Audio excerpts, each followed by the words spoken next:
بسم الله الرحمن الرحيم. وما توفيقي إلا بالله، عليه توكلت وإليه أنيب. أقدم لحضراتكم موضوع ارتجالي بدون تحضير عن العملة المساعدة المصرية فئة 10 قروش. العملة المساعدة المصرية فئة 10 قروش جمعها بالبريفكس السهل الممتنع في الجامع بالبريفكس، فهي صعبة صعبة صعبة. طبعا كون 10 ساغ وال5 ساغ فئة صغيرة، فالحصول عليها بالحالة الجيدة صعب جدا جدا، وجمعها بالبرفكس صعب. طبعا الألبوم اللي مع حضراتكم دون ده من 42 على لطفي إلى زد 59 صلاح حامد. وهنفتح كده ونبص ويا بعض وفي الألبوم ومكون من وكذا وكذا. على لطفي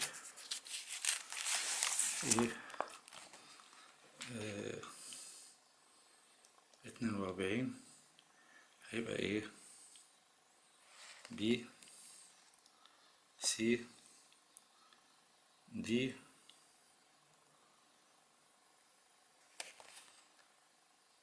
اف.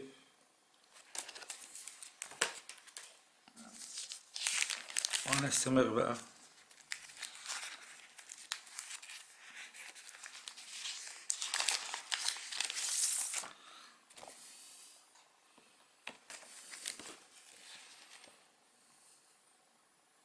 جي اتش اي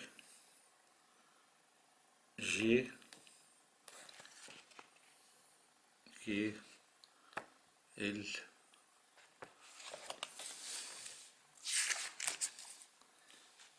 هنا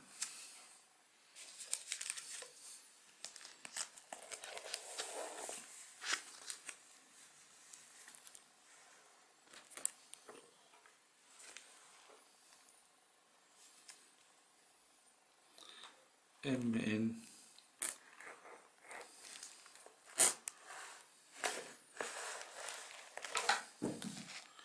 عشان بعد ما اطلعهم كلهم واحدة واحدة.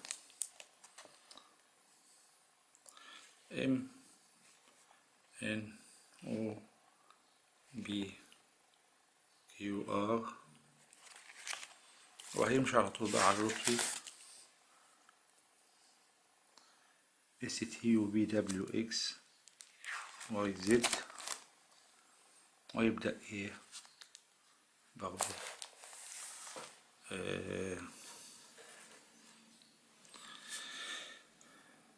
هيبدأ من على اللطفي اهي اي بي سي دي اهي اي اف جي اتش اي جي كي ال ام ان او بي كيو ار اس تي لحد ما يخلص على لطفي فيه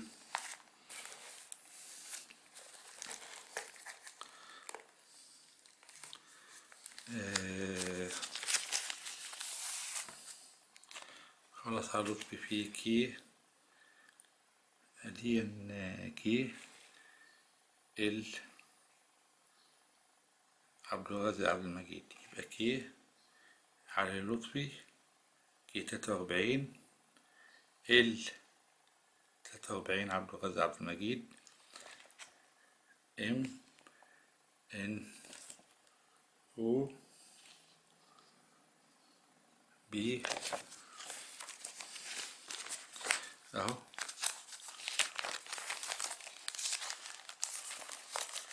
الكيو ار اس تي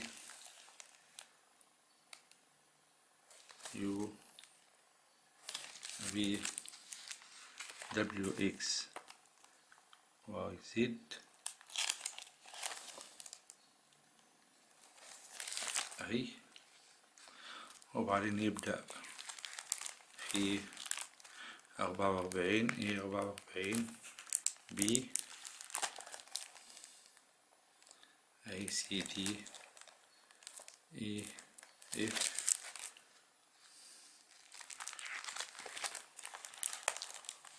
جي اتش اي جي كي ال ام ان او بي كيو ار اس تي. طبعا زي ما احنا قلنا ان الجمع بالبريفكس في العملة المساعدة شيء جميل. اس هي تي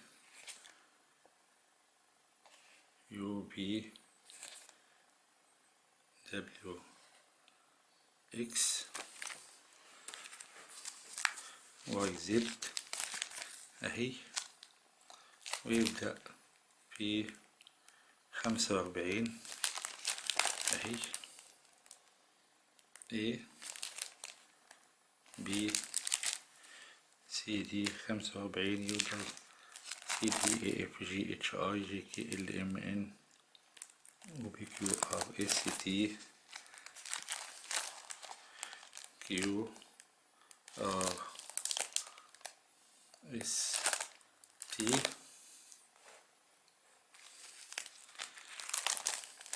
أهي U V W X Y Z. ونبدأ في 46 اللي هو فيه كلام كتير، لأنه هو نهاية توقيع عبد الرازق عبد المجيد A 46 A B C D E F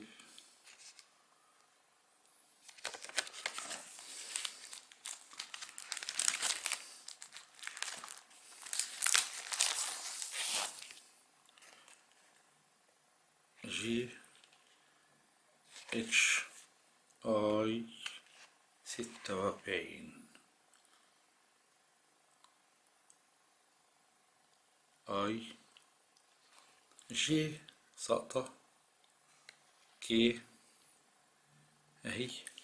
نلاحظ ان اي 46 دي هي مشتركة ما بين عبد الرازق عبد المجيد وصلاح حامد. صلاح حامد هي داخلة في نص توقيع عبد الرازق عبد المجيد بطريقة لم تحدث من قبل في العملة المساعدة. يبقى هو عمل اتش اي 46 عبد الرازق عبد المجيد اي 46 صلاح حامد. رجع بعد كده عمل الجي عبد الرازق كي اهي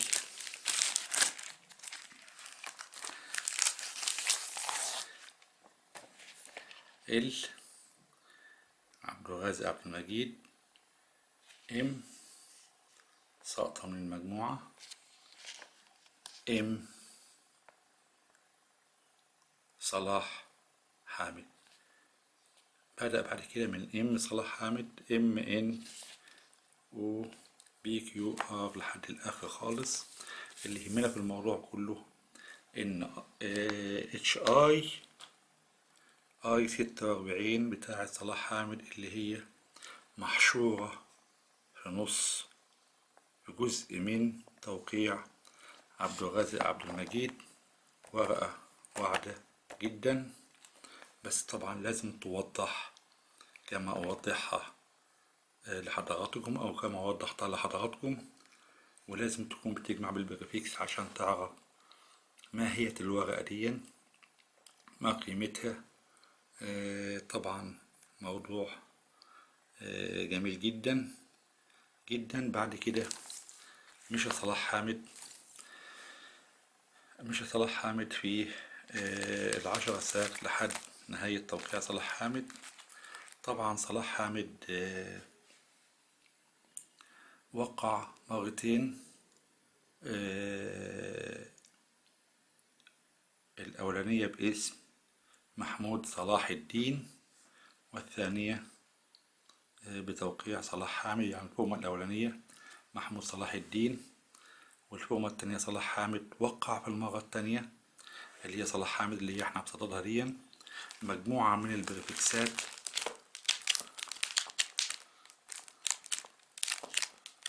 زي ما حضراتكم شايفين كده. يعني ما اتعملتش في مصر من أيام ما قالوا يا عملة يا مساعدة لحد ما انتهت خالص. يبقى مجموعة صلاح حامد دي مجموعة ضخمة جدا جدا جدا، والسيطرة عليها في منتهى الصعوبة. وطبعا واقع منها حاجات كتير جدا، واقعين من أي حد بيجمع بالبريفكس ده. هنا زد 59 اهو، هو آخر حاجة في الألبوم دون بالنسبة لصلاح حامد. لسه في ألبوم تاني كمان لصلاح حامد في ال10 ساعات بتاعته، لأن زي ما قلنا وقع كمية كبيرة جدا جدا جدا من البرفكسات ما اتعملتش في مصر من أيام ما قالوا يا عملة يا مساعدة لحد ما خلصوا. عبد الرازق صلاح حامد عمل كمية ضخمة ضخمة ضخمة، الكنترول عليها في منتهى الصعوبة عشان تجمعها كلها موضوع صعب جدا جدا وممل بصراحة. ومع ذلك طبعا في لذة لما تجيب ألبوم زي دون كده وتقعد تفتح وتشوف.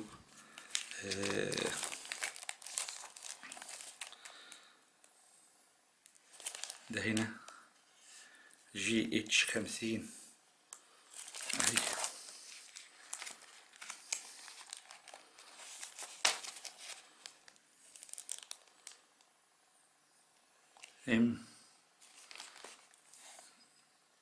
MN 50 اهي، UB WX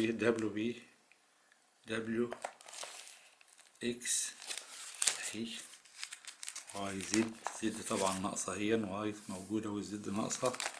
الايه 54 اهي، ABCD اهي. يفضل ماشي لما بيكون في ورقتين متاحين، بمعنى في ورقتين متاحين من برفكس واحد، بنضطر ان اجيب الورقتين علشان لو في حد عنده حاجة وعايز يبدلها اقدر ابدلها من ورقة بورقة. وهي دي تقريبا يعني انا عندي استوكات في صلاح حامد تقضي بقية المجموعة. بس فين بقية الناس اللي عندها بقى بقية البريفكسات او اللي بتجمع بالبريفكس في العملة المساعدة، نبادل معاهم ونتعاون مع بعض كل واحد يكمل مجموعته. صعب لأن الموضوع موضوع صعب.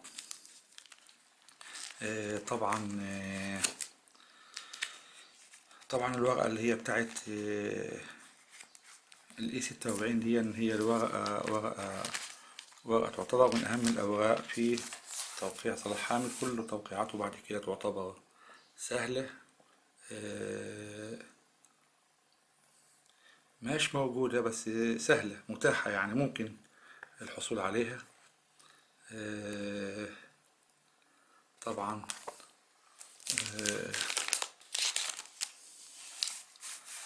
طبعا قليل اللي بيجمع بالبريفكس في العملة المساعدة، أو في ناس برضه بتجمع بالبريفكس بس طبعا مفيش حوار بيننا وبين بعض على أساس إن احنا نعرف بعض نكمل من بعض. موضوع عايز تعاون، وعايز دراسة، وعايز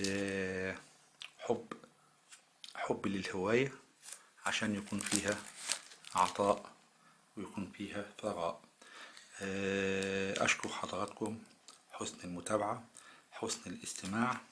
إن شاء الله رب العالمين إلى موضوع جديد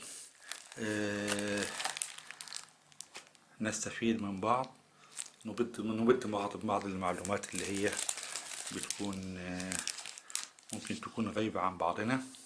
شكرا لحضراتكم، والسلام عليكم ورحمة الله وبركاته.